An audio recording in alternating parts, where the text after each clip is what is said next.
ഒരു വിശുദ്ധയായ കന്യാസ്ത്രീയാകാൻ അതിയായി ആഗ്രഹിച്ച അന്നക്കുട്ടിയെ ഈശോ തിരഞ്ഞെടുത്തത് വിവാഹ ജീവിതത്തിലേക്കാണെന്ന് മനസ്സിലാക്കിയപ്പോൾ ആ കാസ മട്ടോളം കുടിക്കുവാൻ അന്നക്കുട്ടി തീരുമാനിച്ചു.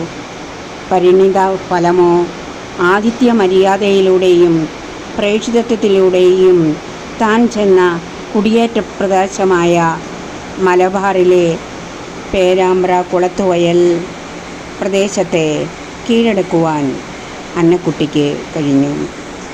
സമയം കിട്ടുമ്പോഴെല്ലാം ആതിഥ്യ മര്യാദയ്ക്ക് വേണ്ട സാധന സാമഗ്രികൾ, പലഹാരങ്ങൾ ഉണ്ടാക്കി വയ്ക്കുന്നതിൽ ആ അന്നക്കുട്ടി ശ്രദ്ധാലുവായിരുന്നു.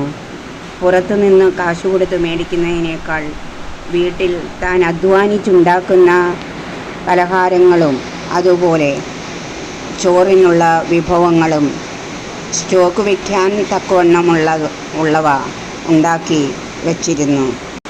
രണ്ടാം ലോകമഹായുദ്ധ കാലഘട്ടം കഴിഞ്ഞതിന് ശേഷമുള്ള ആ സമയത്ത് ഒരു ജോലിക്ക് വേണ്ടിയോ ഇത്തിരി ഭക്ഷണത്തിന് വേണ്ടിയോ കയറി വരുന്നവർ വർണ്ണവർഗ മതഭേദമന്യേ വീട്ടിൽ സ്വീകാര്യരായിരുന്നു.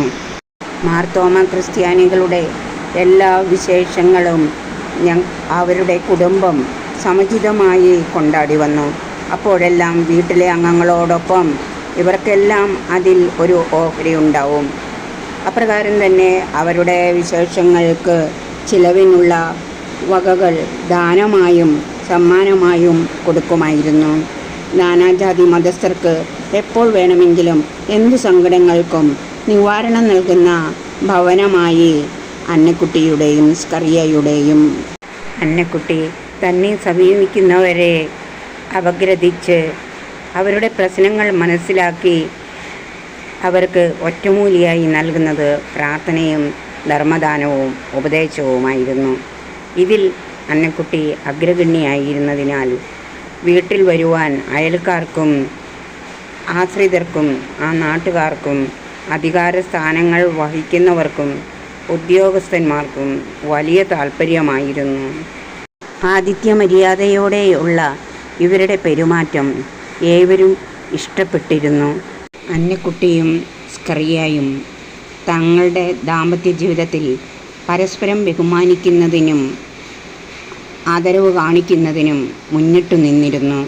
മക്കളുടെ മുൻപിൽ വെച്ച് എന്തെങ്കിലും പരസ്പരം ഇകഴ്ത്തി പറയുന്നതിന് ഒരിക്കലും കാരണമായിട്ടില്ല.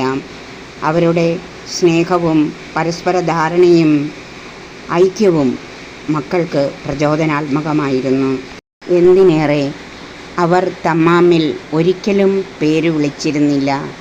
മൂത്ത സഹോദരങ്ങളെ ബഹുമാനിക്കുവാനും മൂത്തവരെയും പ്രായം ചെന്നവരെയും ആദരിക്കുവാനും അവരോട് സ്നേഹത്തോടെ പെരുമാറുവാനും ഇവരുടെ മക്കളെ അവർ പരിശീലിപ്പിച്ചു. ദാമ്പത്യ ജീവിതത്തിലെ സഹനങ്ങളിൽ ദൈവത്തിരുമുഖം കണ്ടുകൊണ്ട് തീരുമാനമെടുക്കുവാൻ അവർ പ്രാർത്ഥിച്ചിരുന്നു. അതുപോലെ തന്നെ ആ പ്രദേശത്തുകാർക്ക് ഒരു സ്കൂള് ഉണ്ടാകുവാൻ, ആ കുട്ടികളെ എല്ലാം അവിടെ പഠിപ്പിക്കുവാൻ ഇവർക്ക് ദൈവം നൽകിയ സ്വത്തിൽ നിന്ന് 1/2 ഏക്കർ ഭൂമി നൽകുവാനും സ്കൂളിന് വേണ്ട എല്ലാ സാമഗ്രികളും ഇവർ തന്നെ നൽകി അത് സ്റ്റാർട്ട് ചെയ്യുവാനും ഇവർക്ക് ഭാഗ്യം ലഭിച്ചു. ഇതിനോടൊപ്പം ആഴ്ചയിലൊരിക്കൽ ആ കുട്ടികൾക്ക് വേണ്ട ഉപദേശങ്ങളും പ്രാർത്ഥനയുമൊക്കെ നൽകുവാൻ അന്നക്കുട്ടി പ്രത്യേകം ശ്രദ്ധാലുവായിരുന്നു. അവിടെ പഠിപ്പിക്കാൻ വരുന്ന തൃശ്ശൂർ പാവർട്ടിയിൽ നിന്നുള്ള ടീച്ചേഴ്സിന് എല്ലാ സൗകര്യങ്ങളും ഒരുക്കി കൊടുക്കുന്നതിനും ഈ ദമ്പതിമാർ വളരെ ശ്രദ്ധ പതിപ്പിച്ചിരുന്നു. സ്കൂളിൽ കുട്ടികൾക്ക് ഭക്ഷണമില്ലാതെയോ രോഗമായിട്ടോ എന്തെങ്കിലും അവശത വന്നാൽ ഓടി വരുന്നത് അന്നക്കുട്ടി സ്കറിയ ദമ്പതികളുടെ അടുത്തേക്കാണ്. അവിടുത്തെ ടീച്ചേഴ്സും തങ്ങളുടെ ആവശ്യങ്ങൾക്ക് ഇവരെ സമീപിച്ചിരുന്നു. സ്കൂൾ കെട്ടിടത്തിന് ഒരു ചോർച്ചയുണ്ടായപ്പോൾ വലിയ കാറ്റിലും മഴയിലും അതിന് കേടുപാട് സംഭവിച്ചപ്പോൾ 1 വർഷം വരെ തങ്ങളുടെ ഭവനം സ്കൂളിനു വേണ്ടി വിട്ടുകൊടുക്കുവാനും ഇവർ എല്ലാ കാര്യങ്ങളും അവർക്ക് വേണ്ടി ചെയ്തു കൊടുത്തു. അതുപോലെ തന്നെ വാർഷികം വേണ്ടെന്ന് വയ്ക്കാതെ കുട്ടികളെ പ്രോത്സാഹിപ്പിക്കുവാൻ എല്ലാ കാര്യങ്ങളും അവിടെ നടത്തുന്നതിനായി എല്ലാ സൗകര്യങ്ങളും സ്കൂളിനായി നൽകുവാൻ ഇവർക്ക് മടിയുണ്ടായിരുന്നില്ല. ഇവർ ബാക്കിയുള്ള സ്ഥലത്ത് ഒതുങ്ങി ജീവിച്ചു. അവരുടെ മക്കളും അതുപോലെ തന്നെ. അന്നൊന്നും ഉച്ചഭക്ഷണം ഗവൺമെൻറ്റിൽ നിന്ന് കിട്ടിയിരുന്നില്ല. അതിനു പകരം ഈ അന്നക്കുട്ടിയമ്മ അവർ വയ്ക്കുന്നതിൽ നിന്ന് ചോറ് കൊണ്ടുവരാത്ത കുട്ടികൾക്ക് അവിടെ ഭക്ഷണം കൊടുത്തിരുന്നു. അതുപോലെ തന്നെ ടീച്ചേഴ്സിനും ഭക്ഷണം കൊടുക്കുന്നതിൽ ഇവർക്ക് യാതൊരു മടിയും ഉണ്ടായിരുന്നില്ല. തങ്ങളുടെ കുട്ടികൾക്ക് മസൂരിയും മലമ്പനിയുമൊക്കെ വന്നപ്പോൾ അതിൽ നിന്നും രക്ഷിക്കുകയും അതുപോലെ തന്നെ തങ്ങൾക്ക് നല്ലൊരു ഭവനം പണിയുവാൻ ദൈവം കൃപ നൽകിയതിനും നന്ദിയായിട്ടാണ് ആ പ്രദേശത്തുള്ളവർക്ക് അവരുടെ കുട്ടികൾക്ക് പഠിക്കുവാനുള്ള ഒരു സ്കൂൾ പണിയുവാൻ ഈ ദമ്പതിമാർ തീരുമാനിച്ചത്. അങ്ങനെ അരയേക്കർ സ്ഥലവും അവിടെ പ്രധാന സ്ഥലത്ത് ഒരു യൗസേ പിതാവിൻ്റെ രൂപവും ഇവർ നൽകി. കുട്ടികൾക്ക് വരാനുള്ള വഴികളും അതുപോലെ പുഴകളുടെയും തോടുകളുടെയും പാലങ്ങളും ഉണ്ടാക്കുവാൻ അവർ അതിനുള്ള ഇല്ലിമുളകളെല്ലാം തങ്ങളുടെ പറമ്പിൽ നിന്നും നൽകി. തന്നെയുമല്ല, തങ്ങളുടെ ജോലിക്കാരെ ഇതിനായി വിട്ടുകൊടുക്കുകയും ചെയ്തു. ആ പ്രദേശത്തുള്ള കുട്ടികൾക്ക് വേണ്ടി ഇപ്രകാരം ചെയ്യുന്ന തങ്ങളുടെ തീരുമാനം സമർപ്പണവും അന്നത്തെ വികാരിയായിരുന്ന ആയില്ലൂർ അച്ഛനെ അറിയിച്ചു.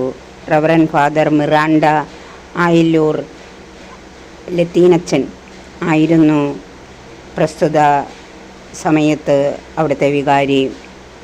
1951കളിൽ പള്ളി വികാരിയായി കടന്നു വന്ന റവറൻ ഫാദർ CJ വർക്കിയച്ചനെ ഈ കാര്യം ഏൽപ്പിക്കുകയും വർക്കിയച്ചൻ്റെ മേൽനോട്ടത്തിൽ സെൻറ്റ് ജോസഫ്സ് LP സ്കൂൾ ഓഞ്ഞിൽ എന്ന പേരിൽ നല്ലൊരു വിദ്യാലയം അവിടെ ഉയർന്നു വരുന്നതിന് അദ്ദേഹം പരിശ്രമിച്ചു. അദ്ദേഹത്തിൻ്റെ വലിയ സപ്പോർട്ടോടുകൂടി ആ പ്രദേശത്തെ സ്കൂൾ ഊർജ്ജസ്വലമായി 5ാം ക്ലാസ് വരെയുള്ള ഒരു എയ്ഡഡ് സ്കൂളായി ഇത് അംഗീകരിക്കപ്പെട്ടു. CJ വർക്കിയച്ചൻ ഇതിൻ്റെ മാനേജരായിരുന്നു. 1999 അന്നക്കുട്ടി മരിക്കുകയും അതിനുശേഷം 5 വർഷം കഴിഞ്ഞപ്പോൾ സ്കൂൾ നിർത്തലാക്കുകയും ചെയ്തു. പിന്നീട് വന്ന വികാരിമാരുടെ അറിവോടെ ഈ സ്ഥലം കൈമാറ്റം ചെയ്തു. അന്നക്കുട്ടി മരിക്കുന്നതിന് മുമ്പേ അന്നക്കുട്ടി ഉപയോഗിച്ചിരുന്ന വസ്തുക്കൾ ഓരോരുത്തർക്കായി പറഞ്ഞു വച്ചിരുന്നു. ഓരോരുത്തർക്കായി ദാനമായി നൽകി. അവസാനം തൻ്റെ താലി പോലും വികാരിയച്ഛനോട് ക്ഷേമത്തിനായി, വയോവൃദ്ധരുടെ ക്ഷേമത്തിനായി ഇതിൻ്റെ പൈസ ഉപയോഗിക്കണമെന്ന് പറഞ്ഞു വച്ചു. എല്ലാ കാര്യങ്ങളും വളരെ കൃത്യനിഷ്ഠതയോടെ ചെയ്യുന്നതിനും തൻ്റെ മക്കളെ വേണ്ട വിധത്തിൽ വേണ്ട സമയത്ത് ഉപദേശങ്ങൾ നൽകി വിശുദ്ധരുടെ കൊച്ചു പുണ്യ ജീവിതങ്ങളിലേക്ക് നയിക്കുന്നതിനും കൊച്ചു കൊച്ചു ജോലികൾ അവരെ പഠിപ്പിക്കുന്നതിനും ഈ അമ്മ മുന്നിട്ടു നിന്നിരുന്നു. ഇടവകയിലെ മിക്ക രോഗികളെയും മരിക്കുന്ന കാലഘട്ടം വരെ അവരുടെ വീടുകളിൽ പോയി കണ്ട് ഈ അമ്മ പ്രാർത്ഥിച്ചിരുന്നു, ആശ്വസിപ്പിച്ചിരുന്നു.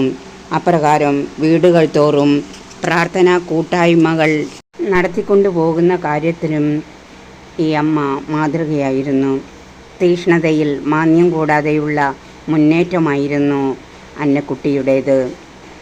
ഈ പ്രേക്ഷിത പ്രവൃത്തി ഓരോ വീട്ടിലും പോയി പറഞ്ഞ് ആഴ്ചയിൽ ഒരിക്കൽ ഒരു വീട്ടിൽ ഒരുമിച്ച് കൂടി ജപമാല, ബൈബിൾ വായന, സ്തുതിപ്പ്, പങ്കുവയ്ക്കൽ, മധ്യസ്ഥ പ്രാർത്ഥന എന്നിങ്ങനെ പ്രാർത്ഥന ഏതു രോഗാവസ്ഥയിലും നടന്നു പോകുന്നതിന് ഈ അമ്മയ്ക്ക് മടിയുണ്ടായിരുന്നില്ല.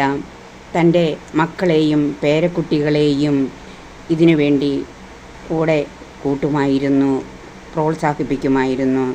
തന്നെയുമല്ല, ആഴ്ചയിലൊരിക്കൽ കുട്ടികൾക്കുള്ള ക്ലാസ്സിന് ഒരിക്കലും മുടക്കം വരുത്തുകയും ഉണ്ടായിട്ടില്ല.